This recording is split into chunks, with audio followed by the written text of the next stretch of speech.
Bloodfire, legend of the Crimson Blade.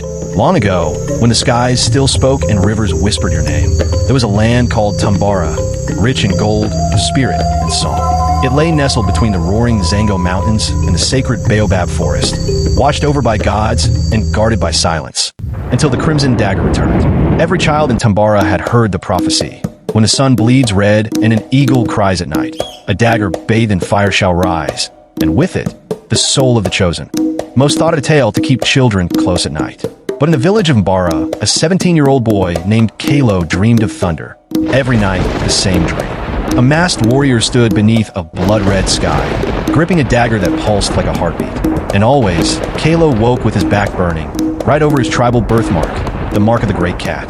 Kaylo was a fisher boy, orphaned as a baby during the Fire Wars, raised by the village blacksmith who said little and smiled less.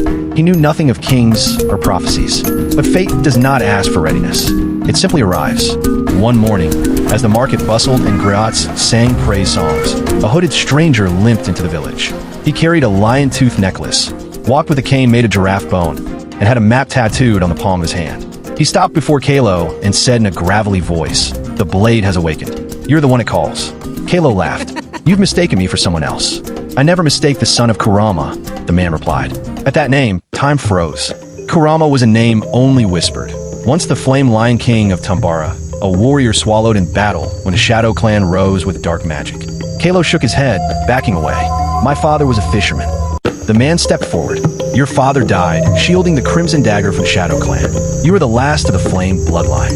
Before Kaylo could speak, the earth trembled. Smoke rose from the forest. Black drums pounded from the trees. The Shadow Clan had returned. They wore hyena skull masks and carried poison blades. The villagers screamed as shadows poured into the streets. The stranger handed Kaylo a crimson-wrapped bundle and pointed to the mountains. "Go to the Red Cave under Mount Zango. Awaken the dagger, or Tumbara burns again." Kaylo ran, through rivers that whispered warnings, past trees that wept blood, across hills where vultures circled low. For 7 days he traveled, guided only by the dreams and the pull in his chest. At the mouth of the Red Cave, he was met by an old one-eyed woman draped in smoke. "To hold the Crimson Dagger," she rasped, "you must pass the 3 trials: spirit, strength, and sacrifice." He entered a chamber of spirits. His parents appeared, reaching for him, begging, "Come with us, Kaylo. Leave the burden behind." But Kaylo gritted his teeth. "I must fight. Even if I fall, I must protect them." The vision vanished like mist. In the next chamber,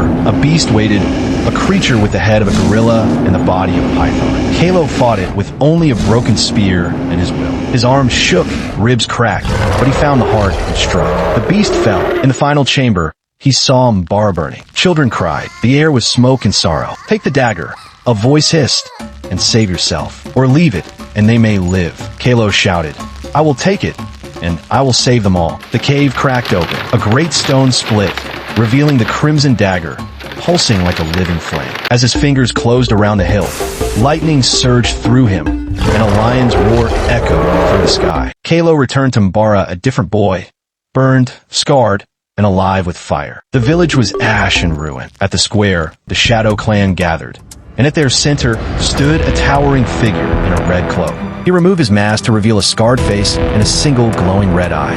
"Uncle Zubiri," Kaylo whispered. Zubiri, once Kurama's brother, had betrayed the kingdom in pursuit of the dagger's power. Twisted by the blade's rejected energy, he now led the shadows. "Give me the dagger," Zubiri said, "and I may let the others live." Kaylo stepped forward. "I'll give you fire." He raised the Crimson Dagger, and it burst into flame. The sky darkened. Storms gathered. Lions could be heard roaring miles away. The dagger sang in Kaylo's grip as he charged. He and Zubiri clashed, flame against shadow. Blades rang like thunder. Zubiri struck with poison and hate, but Kaylo moved like wind and flame. "For my father," Kaylo cried, slashing across Zubiri's chest. "For my people," another strike.